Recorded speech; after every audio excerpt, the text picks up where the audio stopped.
Que tipo de influência tem os sentimentos no nosso próprio corpo, no nosso DNA?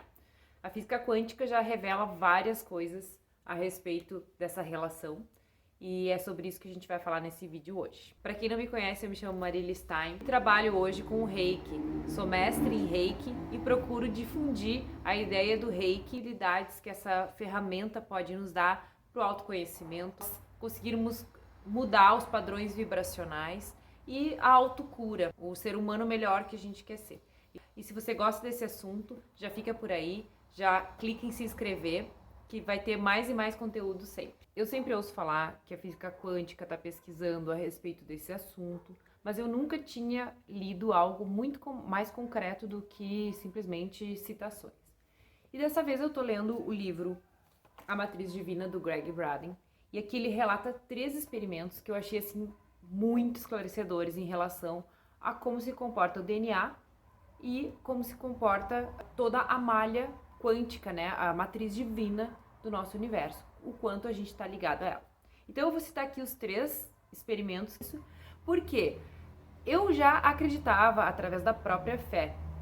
Muitas pessoas já estão acostumadas a perceber, é intuitivo, é empírico, mas cientificamente falando, a gente ainda não tem tantas descobertas que possam demonstrar de uma maneira muito mais esclarecedora. Só que esses experimentos, eles fazem parte dessa grande descoberta que está por vir.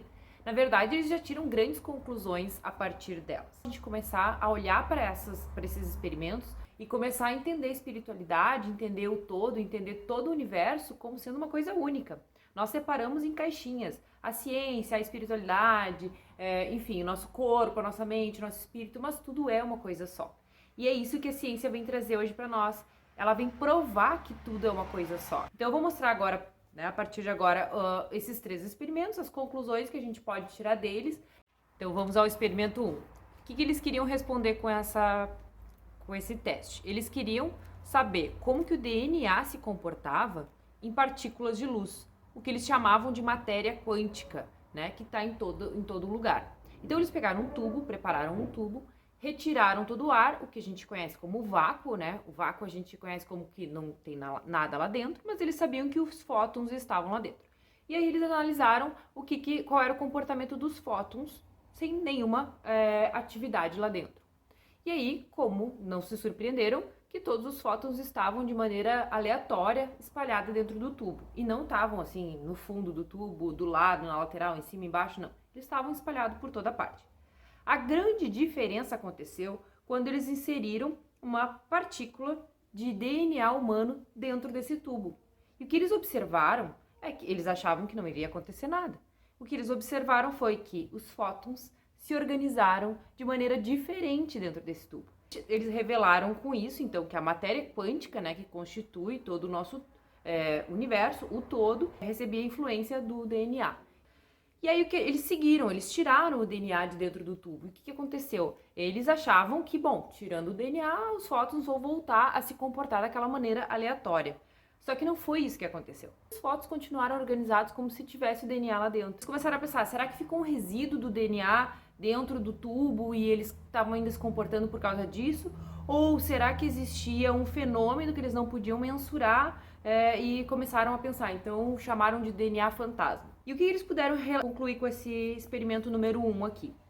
Que existe um tipo de energia que não era reconhecida como tal no passado. E o tópico 2, as células ou DNA influenciam a matéria por meio desta forma de energia. E agora a gente vai para o estudo número 2. No estudo 2 aqui do livro que ele relata, eles não estão em ordem cronológica e nem um depende do outro, porque foram feitos por outros cientistas. Esse aqui foi feito pelo Exército dos Estados Unidos e ele data de 93. O primeiro que eu tinha falado data de 95. Então eles são estudos independentes, mas a conclusão de um junto com o outro vai trazer grandes avanços. Então o que acontece? Eles queriam saber se as emoções exercem algum efeito positivo ou negativo sobre as amostras de tecidos retirados do corpo de uma pessoa e isolaram em salas diferentes 2 amostras de DNA. Então colocaram em uma sala e longe metros uma da outra e a pessoa que estava fazendo o teste, que foi removido, né, o DNA, estava numa sala assistindo vídeos que levavam a fortes emoções, guerra, sexo, vários tipos de emoções, e eles estavam nas outras salas monitorando para ver o que acontecia no comportamento do DNA daquela pessoa que estava em outra sala. O DNA humano se comportava as duas partes iguais ao ser humano lá físico. Então, o que eles puderam ter de vislumbre a respeito disso? Existe uma coisa que conecta tudo, porque as células não estavam mais conectadas ao corpo. Então, como é que elas estavam recebendo influência do corpo da pessoa na outra sala? Existe alguma coisa que liga a gente? Existe alguma coisa que está em todas as coisas e que recebe essa vibração, mesmo à distância? Eles fizeram aquelas amostras viajar quilômetros e quilômetros, chegaram a distância de 600 e poucos quilômetros de distância uma da outra. E da mesma forma, continuaram monitorando a pessoa que era a doadora do DNA, fizeram testes à distância e descobriram que mesmo assim, e eles usaram cronômetros atômicos para fazer esse tipo de monitoramento, na mesma hora que o cara tinha uma emoção, despertava um movimento diferente no DNA lá a quilômetros de distância. Então, o que ele pode concluir desse experimento 2 aqui?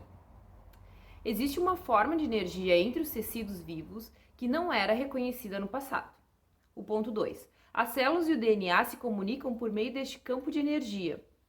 O ponto 3. A emoção humana exerce influência direta sobre o DNA vivo.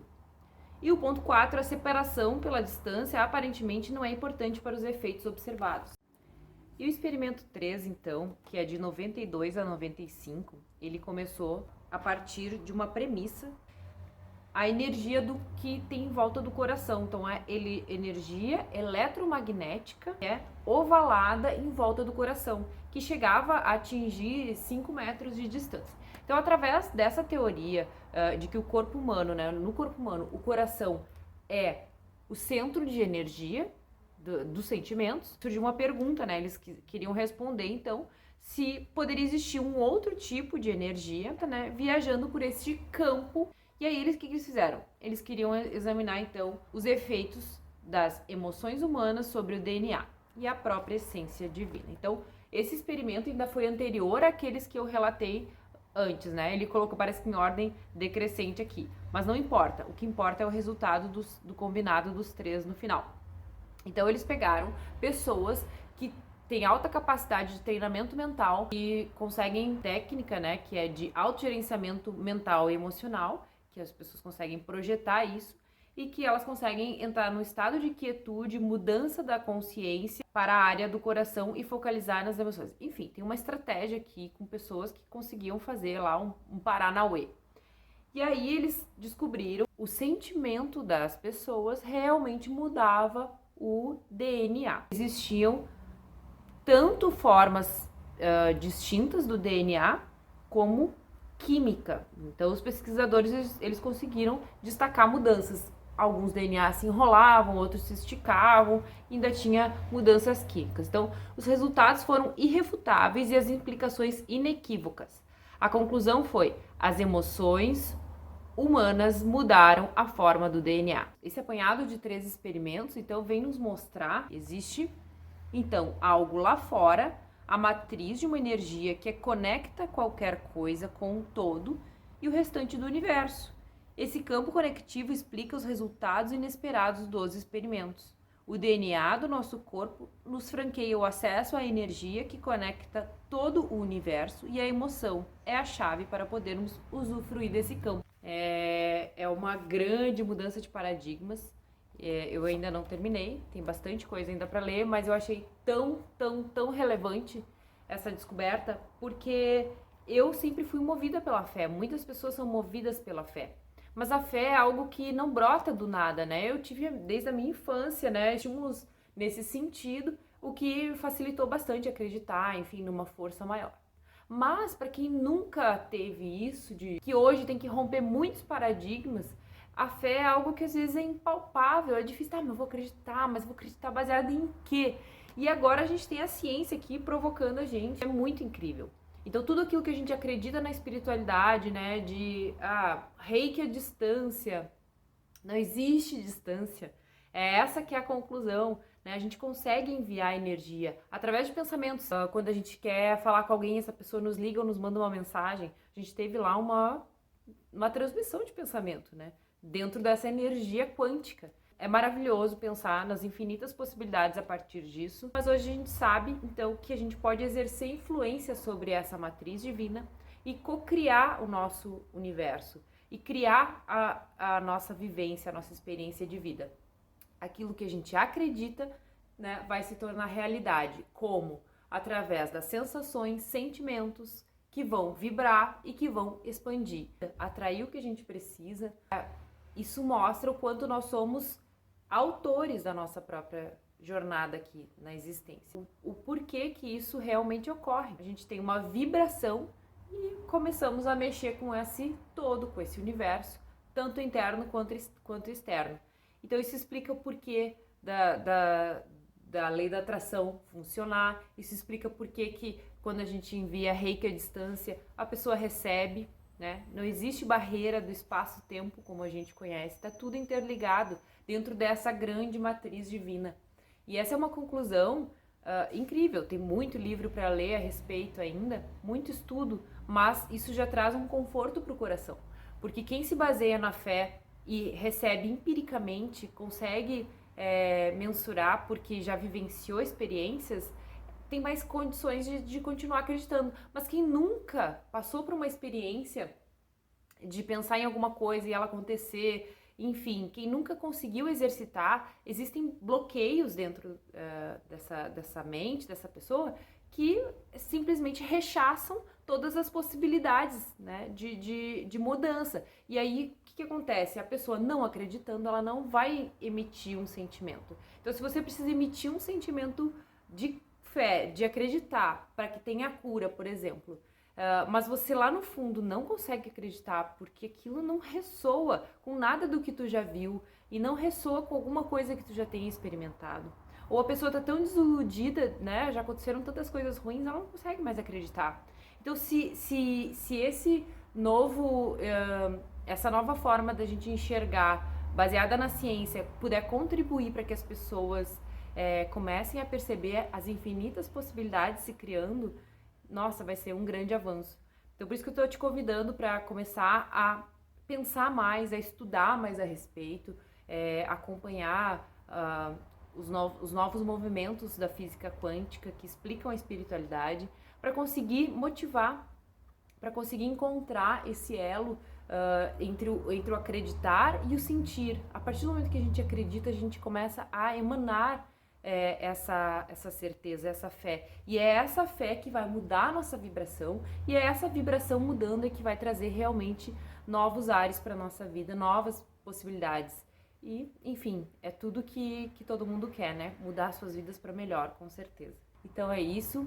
Deixem aí nos comentários o que vocês acharam, se vocês têm alguma indicação de algum livro também para continuar os estudos mais aprofundados nessa questão científica.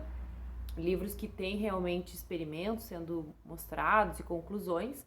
E contribua, enfim, com o seu comentário, com alguma experiência, alguma coisa nesse sentido que eu vou gostar muito. E por hoje é isso então. Te encontro no próximo vídeo.